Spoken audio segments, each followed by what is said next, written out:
Hello and welcome to my channel. तो आज की इस वीडियो में हम डिस्कस करेंगे क्लास 10th 8.1 का जो क्वेश्चन नंबर 4 है मैथमेटिक्स का, ट्रिग्नोमेट्री का क्वेश्चन नंबर 8.1 एक्सरसाइज का क्वेश्चन नंबर 4 जो है उसे हम डिस्कस करेंगे। जैसा आपने थंबनेल में भी देख लिया होगा। तो चलिए क्वेश्चन नंबर 4 क्या है सबसे पहले हम देख लेते हैं। क्वेश्चन नंबर 4 है कि यहाँ पे देख लीजिए, if 15 cot A is equal to 8, find करना है हमें कि साइन ए और सेक ए की वैल्यू क्या होगी। तो चलिए देखो, यहाँ पे जो आपको दिया हुआ है ना, लेफ्ट हैंड साइड में हमें लिखा है यहाँ पे 15 cot A। इसको ध्यान से देखिएगा, 15 cot A का मतलब होता है 15 मल्टीप्लाई cot A, ठीक है। और ये कभी मत लिखना ऐसा कि cot A को, ऐसा कभी नहीं हो सकता कि cot A जो है वो cot मल्टीप्लाई A है, ये गलत हो जाएगा। तो cot मल्टीप्लाई A ये नहीं हो सकता। आप यहाँ क्या लिखोगे कि जो 15 cot है ना, इसको हाँ लिख सकते हैं क्योंकि 15 उसकी मल्टीप्लाई में ना, तो 15 उसकी मल्टीप्लाई में है। हम क्या करेंगे कि इसको यहाँ पे 15 cot A को लिख सकते हैं हाँ मल्टीप्लाई में। जब इक्वल टू को क्रॉस करेंगे तो इक्वल टू को क्रॉस करके जब ये राइट साइड आएगा तो ये हो जाएगा cot A इक्वल टू ये इक्वल टू क्रॉस किया ना तो आगे 8 तो ऑलरेडी था और डिवाइड में 15 आ गया क्योंकि उधर तो मल्टीप्लाई में था ना लेफ्ट हैंड साइड में। तो यहाँ ये 15 इसके डिवाइड में चला गया, ठीक है। तो ये हमारे पास क्या बना, cot A is equal to क्या बना, ये 8 तो पहले से था, 8 डिवाइडेड बाय लेफ्ट साइड से क्या आया, लेफ्ट साइड से 15 आ गया हमारे पास।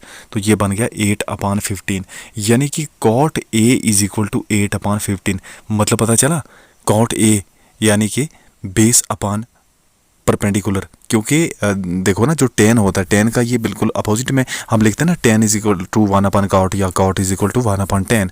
तो जो tan का होगा, tan होता है P/B, जो परपेंडिकुलर अपॉन बेस। हमने बताया हुआ है ना कि टिल पेंटेड ब्लैक P/B। तो ये B/P यानी कि बेस अपॉन परपेंडिकुलर। और यहाँ से आप देख सकते हैं कि बेस इसका 8 होगा और परपेंडिकुलर 15 होगा। तो बेस 8, परपेंडिकुलर इसका 15 है। तो अब देखिए, बेस भी दिया हुआ है और परपेंडिकुलर भी दिया हुआ है, लेकिन यहाँ पे देखिए थीटा दिया हुआ है, सॉरी यहाँ पे हाँ बिल्कुल ए दिया हुआ है यहाँ पे। तो हमें जो ट्रायंगल है वो हम राइट ट्रायंगल लेंगे और ABC ही लेंगे, ठीक है ना, क्योंकि ए एंगल दिया हुआ है। अब एंगल ए के सामने जो साइड होगी, फॉर एग्जांपल ये जैसे हमने अगर एक ट्रायंगल ली है तो इसमें ए अगर हमने मान लो ये ले लिया, बी यहाँ पे ले लिया और सी अगर हमने यहाँ पे ले लिया, तो होगा क्या कि यहाँ ए के सामने वाली जो साइड है ना, ये वाली नीचे जिसको मैं हाईलाइट कर रहा हूँ अभी, तो ये नीचे वाली साइड परपेंडिकुलर होगी। क्यों? क्योंकि एंगल के सामने परपेंडिकुलर होता है, ठीक है। तो ABC ट्रायंगल राइट ट्रायंगल है, राइट एंगल है कहाँ पे, बी पे, और ये राइट एंगल ट्रायंगल बन गई। तो ए के सामने परपेंडिकुलर BC परपेंडिकुलर रहेगा।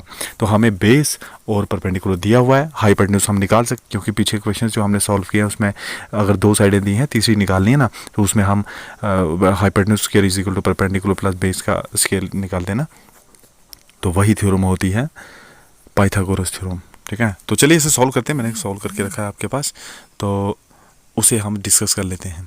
क्वेश्चन नंबर 4, तो ये क्वेश्चन नंबर 4 मैं यहाँ पे आपके साथ करता हूँ डिस्कस। तो ये क्वेश्चन नंबर 3 आ गया और क्वेश्चन नंबर 4 रहा ये।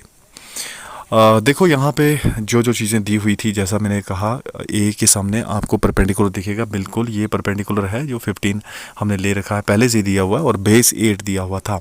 ये 17 कहाँ से आया, आइए बताता हूँ। पाइथागोरस थ्योरम का यूज़ किया, क्योंकि 2 साइडें और तीसरी साइड निकालने के लिए हम पाइथागोरस का ही यूज़ करते हैं राइट एंगल ट्राइंगल में, क्योंकि उसमें एक हाइपोटेन्यूज, एक परपेंडिकुलर, एक बेस होता है। तो हाइपोटेन्यूज का square is equal to perpendicular square plus base square के इक्वल होता है। बाकी ये चीज़ें कहाँ से आई, ये जो मैंने पीछे आपको बताया ना कि 15 cot अगर 8 है तो cot किसके इक्वल है, 8/15 डिवाइड में जाएगा ना, तो cot होता किसके इक्वल, B/P। तो बेस 8 आ गया, परपेंडिकुलर कितना आ गया आपके पास, परपेंडिकुलर आ गया 15। तो यहाँ से देखें, परपेंडिकुलर बिल्कुल सामने वाली साइड थी, इसलिए मैंने यहाँ पे परपेंडिकुलर में 15 सेंटीमीटर लिख दिया। अब 15 सेंटीमीटर लिख दिया। अब देखो, पाइथागोरस थ्योरम का यूज़ करते हुए हमें क्या मिलेगा, हाइपोटेन्यूज का square is equal to perpendicular square plus base square, ये तो है। लेकिन यहाँ पे आप वैल्यू यूज़ करिए, हाइपोटेन्यूज होता है AC का स्क्वायर। क्यों, हम ट्रायंगल को देखेंगे, AC का स्क्वायर हाइपोटेन्यूज है, हाँ AC का स्क्वायर हाइपोटेन्यूज ये रहा, ये हाइपोटेन्यूज है ना, तो ये AC है, तो AC स्क्वायर हाइपोटेन्यूज स्क्वायर मतलब AC स्क्वायर। तो AC square is equal to BC square plus AB square, ये क्या perpendicular square plus base square हो गया। AC स्क्वायर हमें नहीं दिया हुआ, इसीलिए हम इसको AC स्क्वायर ही लिखेंगे, और BC हमारे पास 15 और इसीलिए 15 का स्क्वायर लिखेंगे, और बेस जो यानी कि AB जो है वो है 8 का स्क्वायर, और 8 का स्क्वायर हमने AB जो है वो 8 है, और 8 का स्क्वायर मतलब AB स्क्वायर 8 स्क्वायर हो गया। यहाँ तक भी पता चला आपको। अब देखो AC का स्क्वायर जो है वो तो सेम रहा। अब 225 जो है ये 15 का स्क्वायर होता है। जब हम 15 का स्क्वायर करते हैं ना, 15 मल्टीप्लाई 15 हो जाता है, और वो बनता है 225, और 8 का स्क्वायर करोगे वो तो 64 होता है ना, 8 8 जा 64। तो इतना पता चला। अब देखो इन दोनों को प्लस करना है सिंपली, और कुछ नहीं करना। हमें इन दोनों को प्लस करके आया 225 प्लस 264, ये 289 हो गया, 289। लेकिन हमें पता है 17 मल्टीप्लाई 17 कितना होता है, 289। तो बस 17 का स्क्वायर बन गया। तो AC जो है वो किसके इक्वल है, AC स्क्वायर 289। लेकिन AC किसके equal, AC equal to root आएगा, और रूट इसके ऊपर आ गया, किसके ऊपर, 289 के ऊपर। तो जब 289 के ऊपर हमने रूट लिखा ना, तो ये 17 का स्क्वायर हो जाएगा। 17 का स्क्वायर हो जाएगा तो स्क्वायर रूट कट हुआ, तो आंसर कितना आ गया, 17। तो 17 सेंटीमीटर आंसर आ गया। ठीक है, ये हमारे पास निकला हाइपोटेन्यूज, यानी कि AC की वैल्यू निकलने का मतलब हुआ कि ये हमारे पास हाइपोटेन्यूज निकल गया। तो हाइपोटेन्यूज निकल गया, अब तीनों साइडें निकल गई। जब तीनों साइडें निकल गई तो ट्रिग्नोमेट्रिक रेशियो कुछ भी पूछी जाए हम निकाल सकते हैं। हमें जो पूछा गया हमें वही निकालना है। हमें पूछा साइन ए सेक के, तो साइन ए आपको पता है कि सम पीपल हैव, तो P अपॉन H आता है, और इसीलिए परपेंडिकुलर है 15, और H यानी कि हाइपोटेन्यूज है 17, तो 15 अपॉन 17 आंसर आ गया आपका। साइन ए क्या हो गया, 15 अपॉन 17।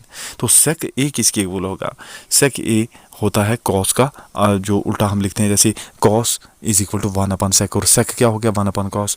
कॉस किसके इक्वल होता है, B अपॉन H, और ये हो गया H अपॉन B। तो H 17, B 8। H हाइपोटेन्यूज था ना जो 17 निकाला हमने, और बेस तो ऑलरेडी दिया हुआ था 8। तो इस तरह से हमने साइन की वैल्यू भी निकाल दी और सेक की वैल्यू भी निकाल दी। साइन क्या 15 अपॉन 17, और सेक ए निकाला हमने 17 अपॉन 8। आई होप कि आपको यहाँ तक समझ आ गई होगी। और तो चलिए यहाँ आज की वीडियो में बस इतना ही रखते हैं। नेक्स्ट क्वेश्चन नेक्स्ट वीडियो में। Okay, bye.